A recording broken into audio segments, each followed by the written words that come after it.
This channel is part of the History Hit network.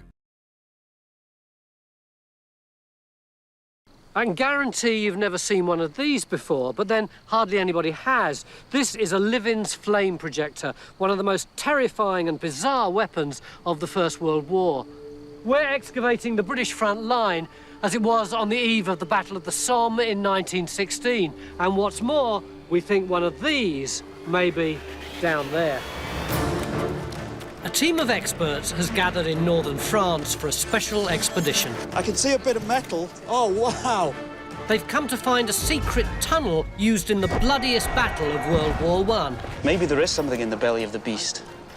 Recover a forgotten weapon of terror trapped inside it. That's it, that's it. And with the help of the British Royal Engineers... Good to go when you are. ...rebuild it. It was designed to instill the most horrific terror. Good grief. That's burning my face.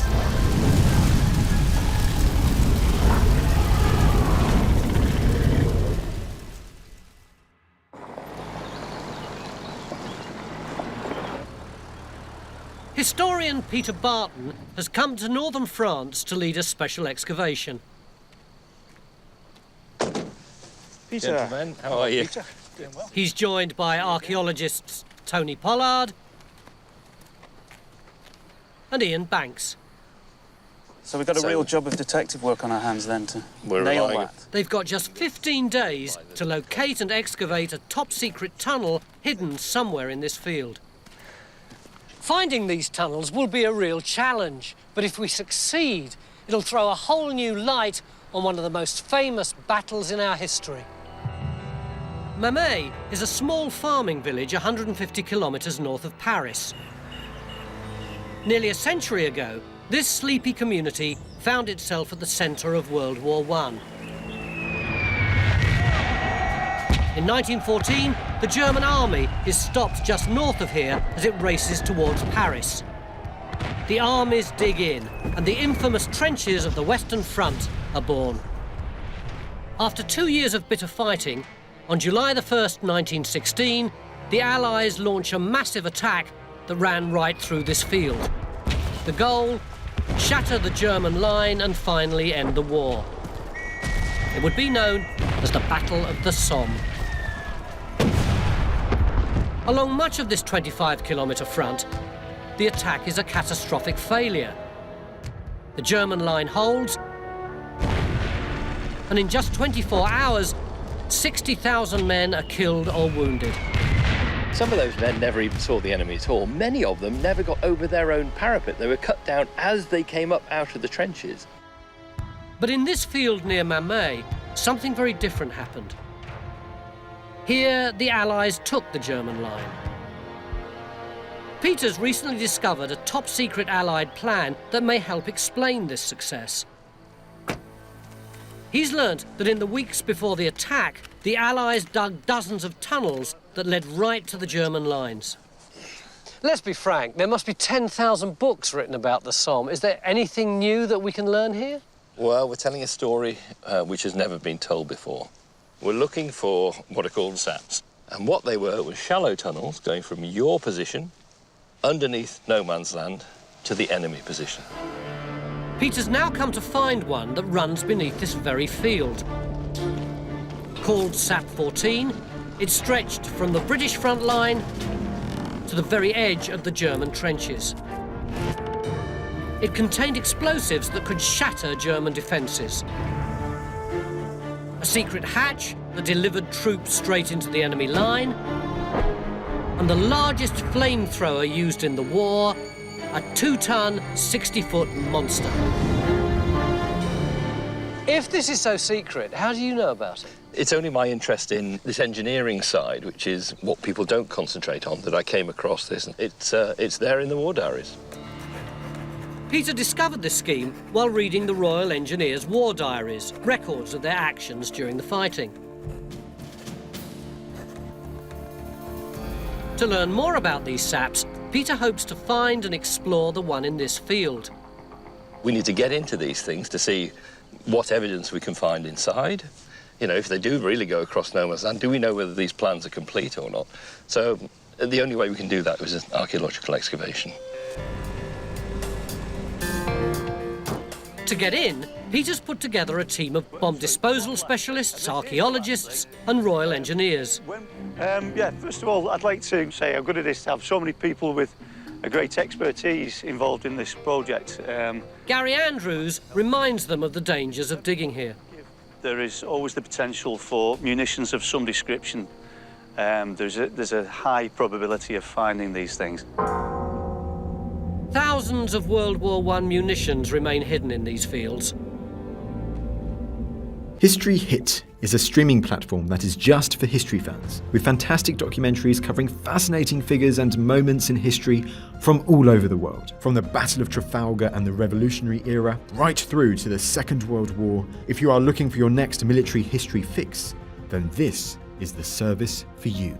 We're committed to bringing history fans award-winning documentaries and podcasts that you cannot find anywhere else. Sign up now for a free trial, and War Stories fans get 50% off their first 3 months. Just be sure to use the code WARSTORIES at checkout. Such a variety. Many are still live and could explode if disturbed.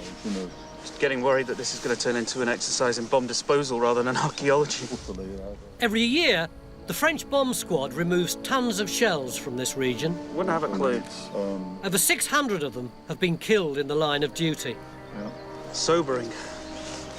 Radar, so I think But shells aren't the only challenge this team's facing. it'll be challenging. After the fighting stopped, the trenches were backfilled by farmers. And after almost a century, few traces of the war are still visible. But they've got one strong lead, a map made by the men who built this tunnel. You have here British front line in black coming through, German front line in blue, and all this area here is within this bare field behind us. In 1916, the German front line snaked through this very field. The Allies were dug in 120 metres south, and just behind their front line, the two entrances to our sap. And this is it here. You've got the sap in the orange and the pink. There we are, shallow sap, two entrances, down to a small chamber, and then it heads out, crosses under the British trench into no man's land. If you can find the trenches, then we should be able to find the entrances. And how are we going to do that, Dr. Banks? Well, I would have thought geophysics would be the answer here. I thought you might say that. Yes. With the help of some high-tech gear, the team hopes to get a glimpse of what's happening beneath their feet. Backtech, world leaders in finding and removing landmines, have come on board to help. Their state-of-the-art equipment should pick up traces of the trenches and sap. You seemed pretty confident that we'd be able to pick up some good geophys. How's it gone? We've geophysicked this area here. One of the really intriguing things, and it's actually surprised me, is we've got the sap running through behind the British frontline trench towards the German trenches. We don't know what depth it is, but I think we're picking it up on the geophysics. Can you see this line coming through? Oh, yeah, so you think that that is exactly. That, yeah. And the interesting thing is that we've got this angle. You see that? The front line here appears to be angled. Yeah. And we have an angle on the front line. It's not as acute oh, on it's this. just tiny, isn't it? Yeah, that's it. Yeah. That's it. So there does appear to be a correlation between our mapping and all of our geophysics, which I'm very pleased with. Now they'll open up a large section of the field and search for key stretches of trench. We bring in a machine, we take down maybe the top 20 or 30 centimetres. There should be a difference in the type of soil, in the colour of soil and the surrounding subsoil, but if we can't see that, we're in real trouble.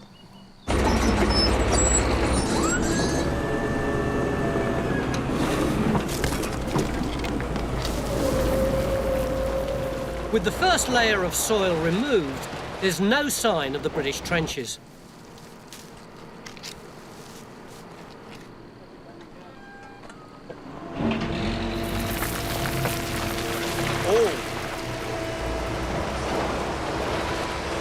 Trench.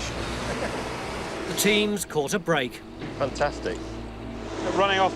Farmers backfilled this trench with chalk a white rock common throughout the region. If they're all like this, if they're all stuffed full of chalk, Yeah. Should be easy to find. You should do this for a living. it's like a neon sign. I'm trying. Wow. They've definitely found a World War I trench. But to see if it leads to our sap, you'll have to open up more of this field.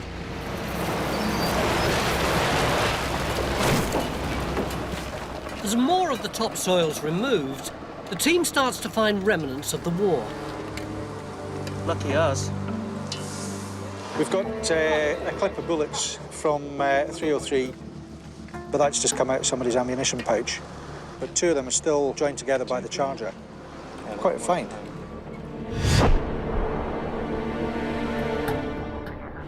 This trench feels like it's got a million different stories to tell, and we're only on the surface. But what I'm enjoying so much are all the little finds that are coming up.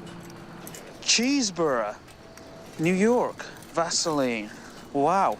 It's been fairly heavily used. It has, isn't it? That's nice. During the war, Vaseline was used to maintain weapons and to treat cuts and scrapes. And you can actually see the Vaseline in it. And if you look closely, there are actually fingerprints in there from the guys who've applied the Vaseline. But this one over here is quite incredible. What we've got is a rum jar. On the side of it, we've got the letters SRD, which stands for Service Ration Depot. A lot of the times the soldiers would say that it was seldom reaches destination. It would have been full of rum and was a wee bit of comfort to the guys in the cold in the trenches. There's another bullet there and a great lot of them here. But my favourite find of all so far is this. It's a coin, and it appears as though it's been hit by a bullet. Now, it seems hard to believe, but that may have been a coin that was in somebody's pocket. Now, I wonder if that helped to deflect a bullet, for good or bad. Gotta say, it doesn't look good. This is pretty astounding, actually. Yeah. With the hunt for the trenches off to a great start, Peter kicks off the search for one of the most secret and terrifying weapons of the First World War. Peter, let's be optimistic for a moment. Let us suppose that they get inside, they're in SAP 14. As you step forward, like the archaeologists when they first saw the tomb of Tutankhamun, they found golden chariots. What are we going to find? I would like to find the most unusual weapon in the war. It's a weapon of terror. The best thing to do is show you an image of it. Whoa! It looks absolutely lethal. It's called a Livens Large Gallery Flame Projector. Wow. It is 56 feet long, it's 14 inches wide, it had a 7-man crew, and it weighed 2.5 tons. This looks incredibly vulnerable. It looks like any shell would be able to blow all this up straight away. That's a very good observation, because this, believe it or not, was used from a tunnel. And that's precisely why we're here. So how might that work? Well, you build it inside your tunnel. When you pressurise the machine, the firing head, which was called the monitor, pushes itself through the surface like a dragon and starts firing automatically. And it fires a jet of burning oil 100 metres long. 100 metres? Why do you think there's one here? Well, the war diaries tell us that in this sector, they were going to deploy one of these machines from a tunnel in no man's land here.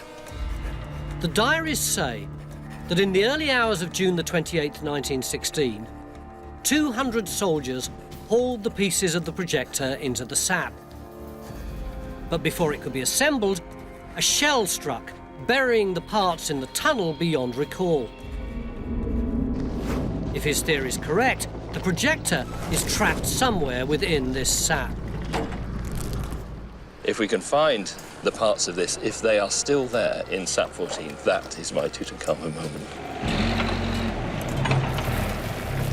But Peter's quest to get underground and recover the projector has just hit its first roadblock.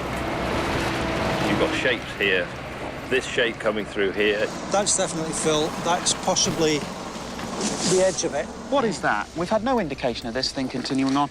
But it's here somewhere. Despite a great start, they're having real trouble finding the trenches that led to our sap. It's a disappointment. A short setback. Let's get it the right way around. That one's okay, that's kosher. That one's the funny one.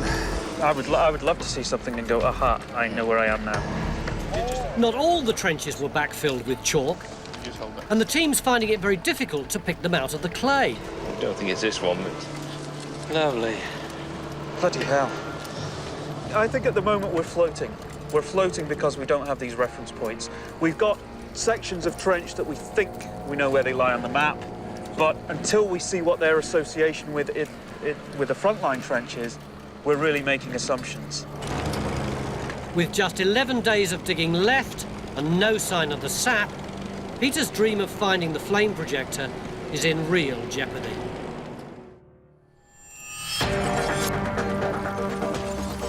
Four days into the excavation, and the team's struggling to find their way.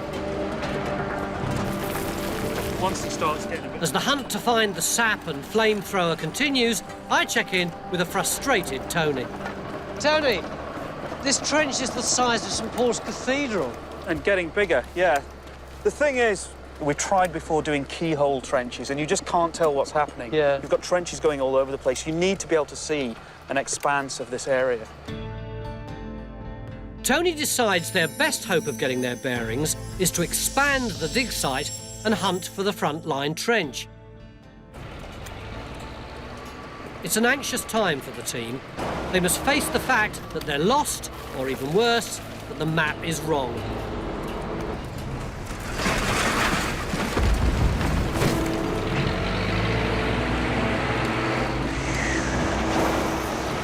Oh, Tony. Finally, they spot something beneath the topsoil. That's more like it. Fantastic. You see this colour change? Oh, yeah. Really Very nice clear. and straight, all the way along into the baulk there. And this looks like it's the back of the frontline trench. With the discovery of the front line, the dig's back on track. Now they must find the trench that leads to our sap. But the team has another reason to celebrate. The hunt for the sap has uncovered something unseen for almost a century. That's frontline sandbags. That's fantastic. Just astonishing.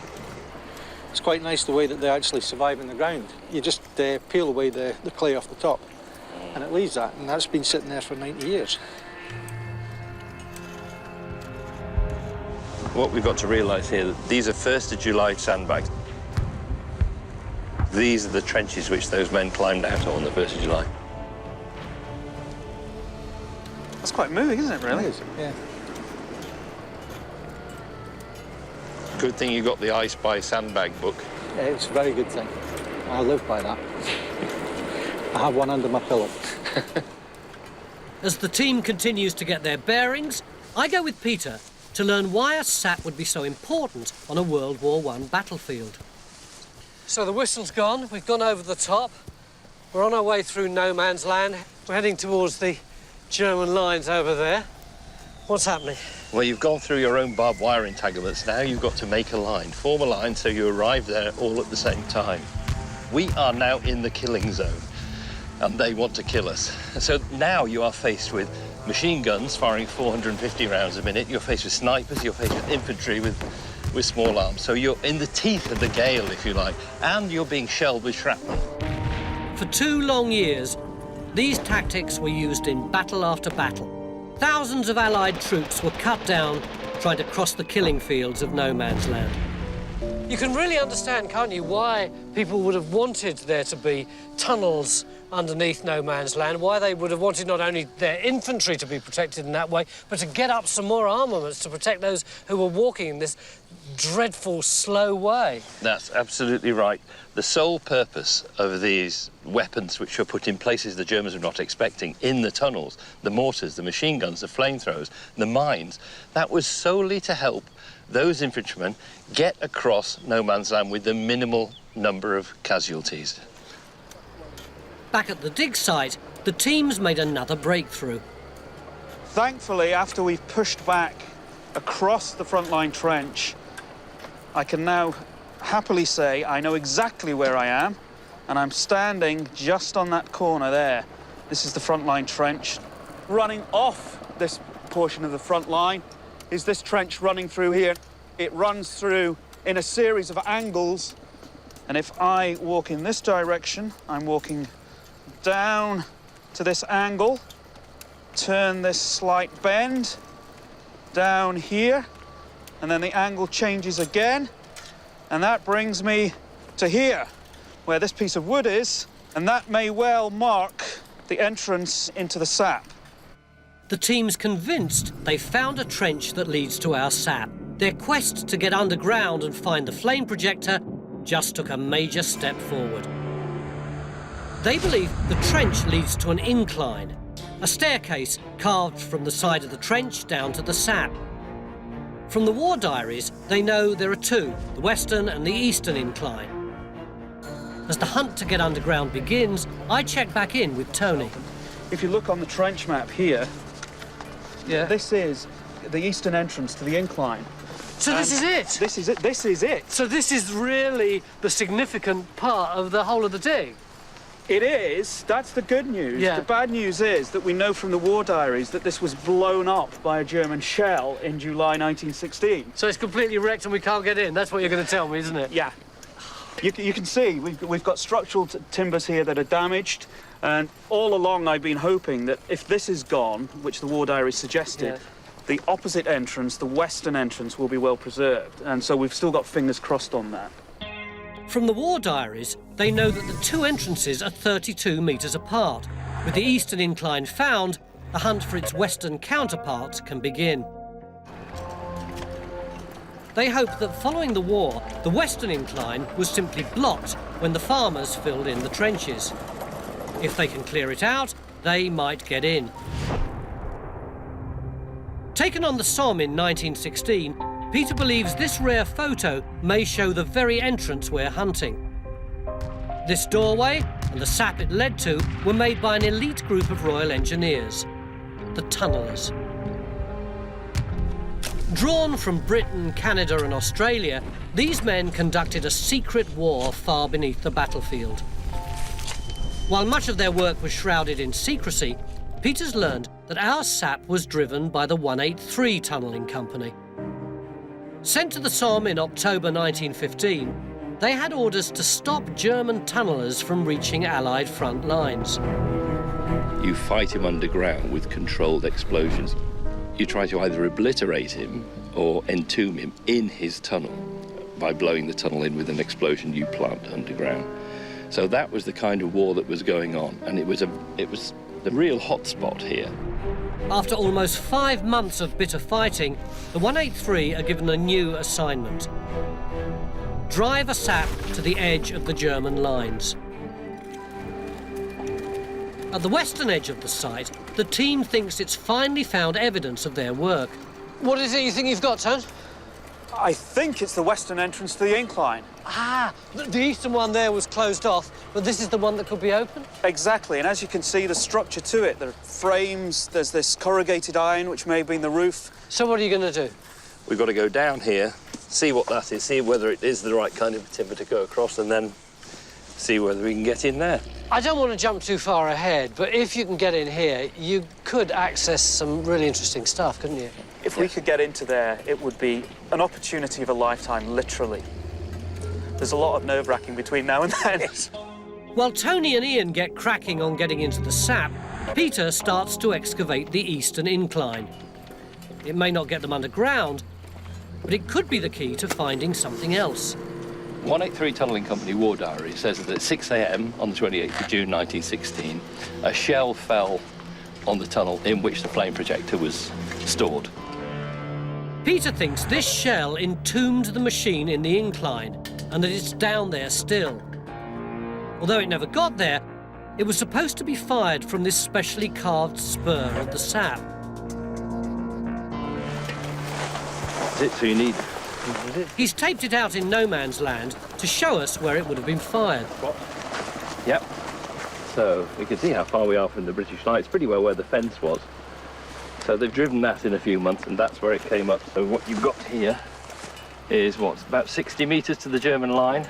So when it's pressurised, up it comes, pushes through the earth, pushes through the roots, to about that height, turns towards the target, and then starts firing its jet of burning oil.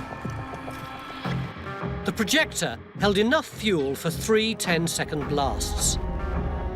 In just half a minute, it could burn through over 1,300 litres, enough to power most cars for half a year today. It generated a terrifying wall of flame that could incinerate almost 100 metres of trench. Not all of it had burned by the time it reached the trenches, so it landed in the trenches and continued to burn. So you pretty well neutralised that section of line. As day 6 comes to an end, I check in with the team at the western entrance. Here is where I thought the entrance of SAB 14 was going to be, which everyone was so excited about yesterday that they were going to excavate first thing this morning, and it's 5:20 and there's no work done on this at all. What's going on? There is. We've been hard at work on it. The problem is it's not the entrance to SAB 14. Oh, you're kidding. I wish I was. The problem is that this looks like it's just stuff thrown into the top of the fill of a trench. So if the entrance isn't here, where is it? It's somewhere in this area. It's around here close, but this just is not it here. At the moment, it's a bit of an archaeological mess, isn't it? Yeah, I prefer the term puzzle, thank you, Tony. An archaeological puzzle. Not a mess. It's a puzzle. It's a mess, really. While finding our sap has proved more difficult than we'd hoped, the finds are giving us a unique look at the life of a First World War soldier. 3 of my most favourites. There's this glass bottle made in Glasgow for Baird's pickle, although I've no idea what Baird's pickle tasted like. There's this toothbrush. What we found is a toothbrush. That colour's still on that, marvellous. So bright orange, isn't it? Not very much brush, but look at that patterning on the back of it. Isn't that absolutely lovely? There might be some markings on there. L-O-N, London. London. That's tremendous. Well found, Jim. And the creme de la creme, this blue enamel water bottle. I just think that is exquisite. The finds are piling up, and they're painting a picture of the evolution of these trenches. French Lebel cartridge case, which indicates the people who occupied these trenches before the British arrived. This is a French bayonet, and this was found in the bottom of an old French trench, along with several French knapsacks. So that's quite nice, but a very nasty weapon. The British took control of this sector in 1915, but the French army dug many of these trenches the previous year. In 1914, they made a bloody stand in these very fields. Thousands were cut down trying to push the Germans out of France. The team think they found grim evidence of this fight. It's one discovery they hoped they wouldn't make. Got a body. There's just a bit of pelvis. Yeah. Material. These are the bone. Yeah. It's fabric from clothing. I suspect it's trousers. Yeah, just... As soon as you make direct contact with human remains, your sensitivities change completely. My heart is now racing, shivering, shaking, and it's just that total shock of impact. With the authorities informed, Tony begins the painstaking process of carefully exhuming the body. This is a soldier who lost his life, and we shall record him every due respect. But as work continues, he makes another discovery. We've now got 2 bodies. This chap here, he's been wrapped in his coat, but the buttons on his coat are different from the one that you've got, which is the standard grenade design. Yeah, that's a grenade arm. That's a regular arm. Yeah, exactly. These are anchors and chains. Ah, right, yeah. And that means something very different. These are colonial troops. This chap is out of France. He may have been French Foreign Legion, he may be Marines or even Senegalese. So this could have been a black soldier. Yeah. So we have French regular army here, we have colonial, possibly black Senegalese here. We do know that in this sector in 1914, early 15, before the British came, that there were colonial troops here Yeah, Senegalese could have been here. French Foreign Legion was certainly here. Here we've got another single flash of a moment in time during that war. And while they'll never know who these men were, at least they'll finally be given a proper burial. 2 of the missing have been found. With the soldiers safely removed, the team resumes the hunt for the sap and flamethrower. They're looking for the western incline, the staircase that leads to our sap. With the clock ticking, they decide to bring in some extra muscle. Instead of hunting for traces on the surface, they plan to dig down and find it underground. My blood's up now, PB. Mine. The game is afoot.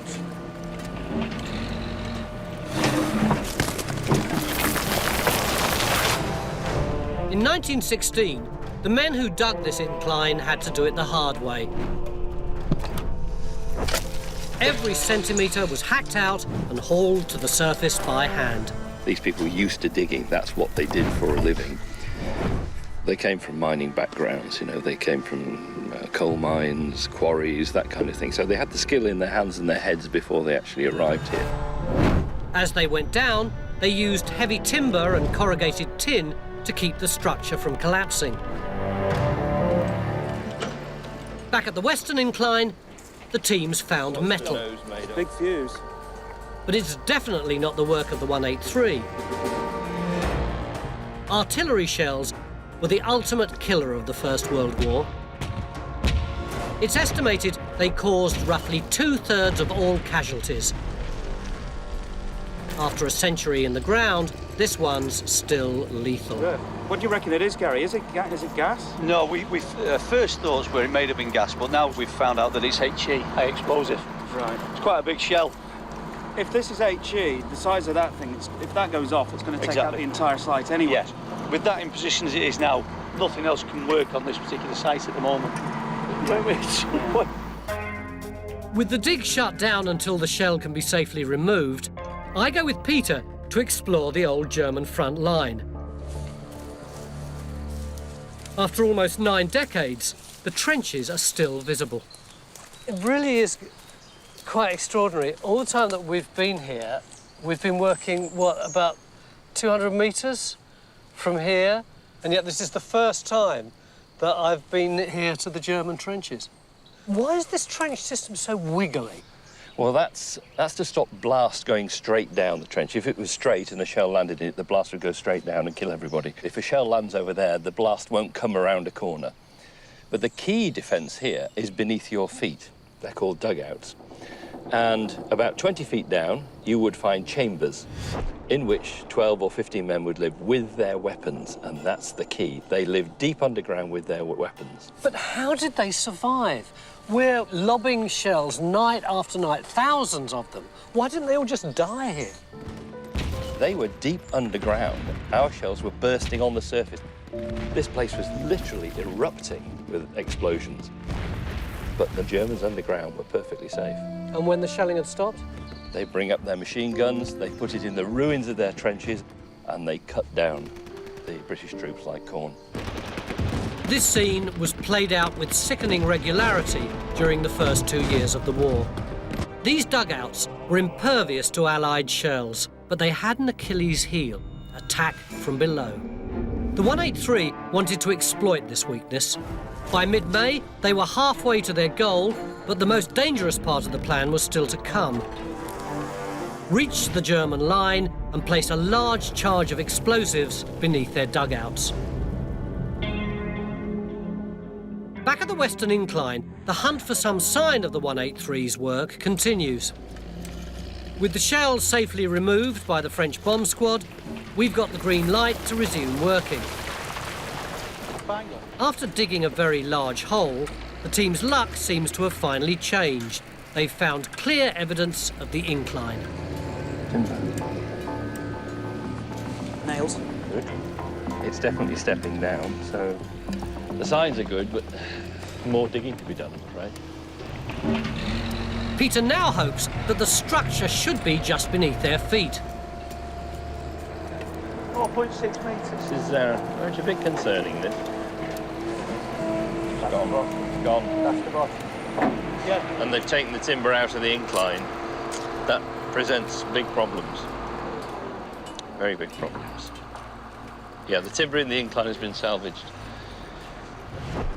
Peter believes the timber was stripped by the tunnellers and reused elsewhere on the front. Without the support, the tunnel couldn't bear the weight of the clay, and over time it caved in. Timber from at least this gallery here has been salvaged, and the worry is that they may have salvaged the timber along the whole system. With over a third of the dig completed and still no sign of the inclines, their dream of finding the largest flamethrower ever used in battle may be over.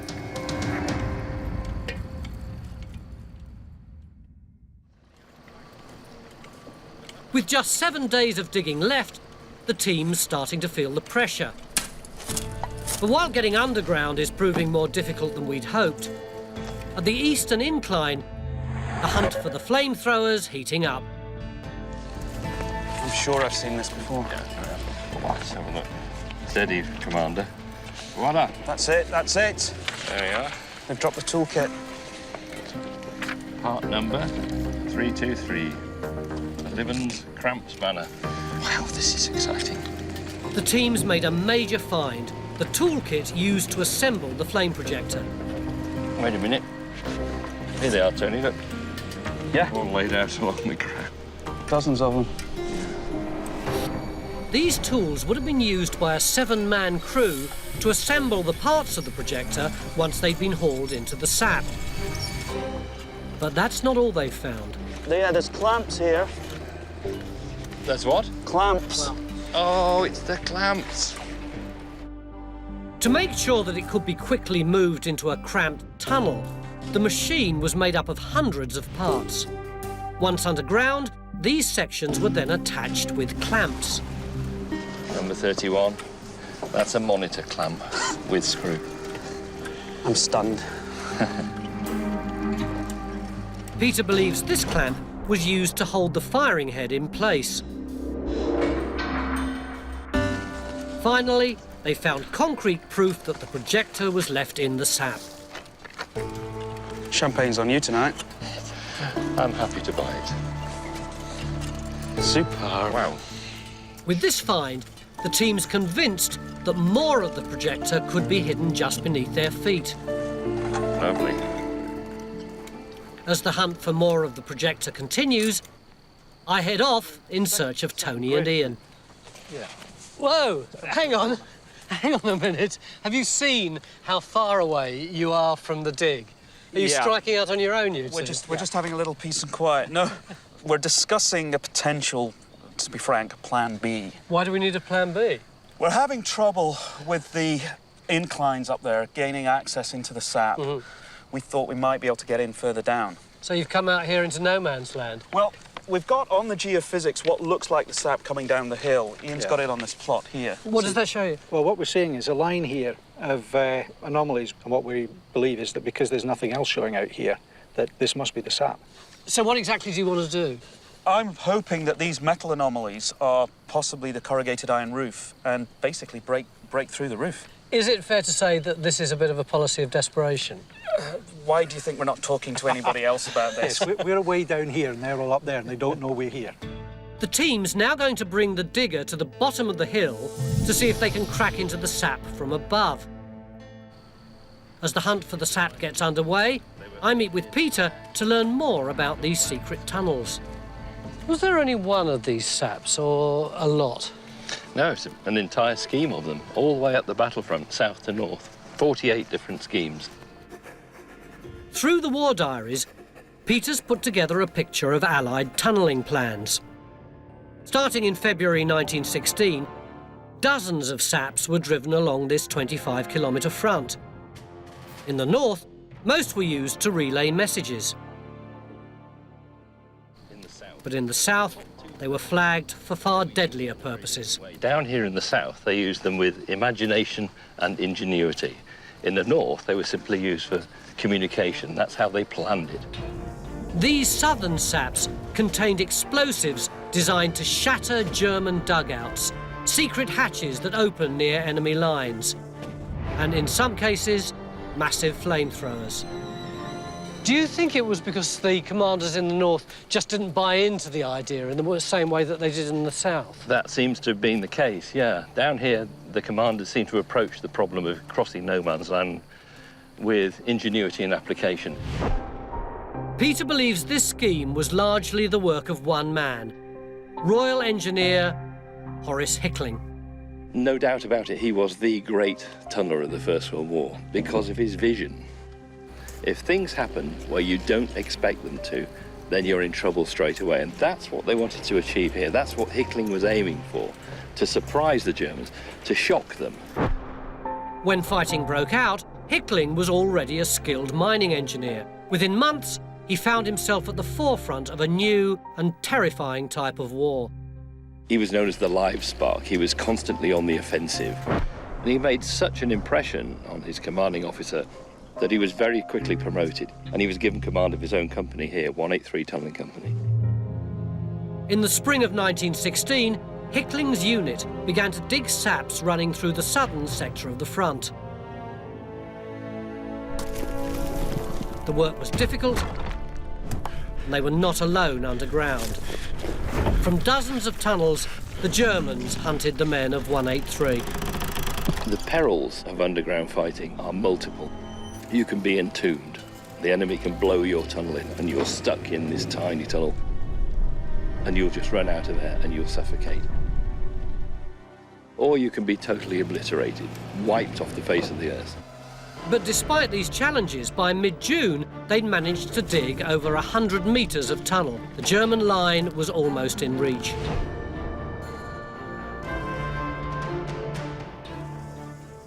As they progressed, they supported the tunnel with timber walls and corrugated tin roofs.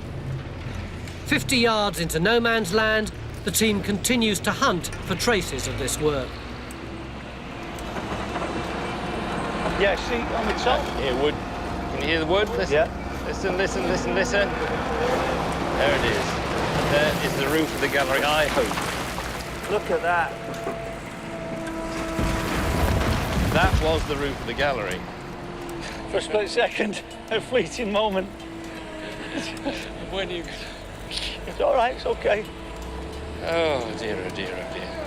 They've found the sap, but to safely continue the hunt, they'll need to expand this hole. The biggest problem we have is these dreadful collapses, and it's because the clay down here is much sandier, so it shears off much more easily, which makes it very dangerous indeed. With the help of another digger with a longer reach, the hunt continues. But as the hole gets deeper and wider, spirits start to sink. Oh, that's it. Yeah, that... After 2 days, they've uncovered deposits of chalk, but there's no sign of the sap. We had it yesterday, just over there. We all saw that timber down at the bottom at about 20 feet. This is even deeper, and there's nothing to see apart from complicated geology. Yeah. And it looks highly likely from what we saw over there and from what we've got up there that it's collapsed anyway. Yeah. It's another setback for the team's quest to get underground. But once again, a discovery at the eastern incline may have saved the day. What you got, Tony? Well, I thought it was just a bit of a pump as it came out. This is the entrance that was blown in, and we started out just some rusty metal, but look at this beautiful metal. Perfect. It's huge. You know what strikes me? That metal is unlike anything else that we've seen on this dig. So I think we need to get Peter in and find out exactly what this is before we go any further. After days of digging, we may have finally found a secret weapon lost for almost a century. As Tony continues to uncover our piece of mystery metal, I've gone to find Peter. Oh, Pete, look at this thing. Unbelievable. I think it's all one piece, but... It's flame projector. Is it? Is it? There's no doubt that that's flame projector, yeah. Why do you say that so quickly? I've never seen anything else like it, and I can almost recognise it from... I can see where it goes on the machine. You're kidding me. This is incredibly promising. Do we know of any others of these that are still in existence? I don't know of any part in any museum anywhere on Earth. Well done. Thank you very much. Yeah, Pete, I must shake your hand. I never thought, when you brought me on this project, I thought we were onto a wild goose chase, but this is unbelievable. Peter believes he's found a key part of the machine, but to help him identify it, he brings in Royal Engineer Steve Boylan. Steve, come and have a look at this. Pete, how you doing? Give me your professional opinion. Like the engineers who first built this machine, Steve's an expert in handling dangerous liquids. Well, straight away, unlike some of the other finds, we can tell this is a lot better quality metal. This is almost gunmetal with high qualities of nickel and chromium as well. But also, you can tell if it's been professionally engineered and manufactured. I think we're quite lucky to find such a distinctive piece, first of all. I originally thought this was one piece, but it's two, isn't it? Yeah. That's separate. I think that is a standard gate valve behind it. There it is. This one is part 280, which is this one. Yeah, that's looking at it from this angle. And then this one, which is 271. And that would be the last valve before the actual monitor. That's fantastic. Great. Thanks, Steve. Thanks OK, very Peter, much. no problem. According to Steve Boylan, this valve was the trigger. Once opened, hundreds of litres of oil would race forward, causing the machine to rise up and punch through the soil. There was nothing like it on the Western Front. OK, put it this way. Oh, God, this is heavy. OK, I've got it. You got that? The teams found a key piece of this terrifying weapon. If luck is with us, the rest of it will be further down that incline, under our feet. In the final hour, We've got a lot of work to do. the team races against the clock to find the tunnels, Stop! recover the flame projector, That's it, that's it. and kickstart the second part of this incredible project. It would be great to be able to see this thing actually firing. With the help of the Royal Engineers, they'll try to rebuild the most terrifying weapon of the First World War. There we go.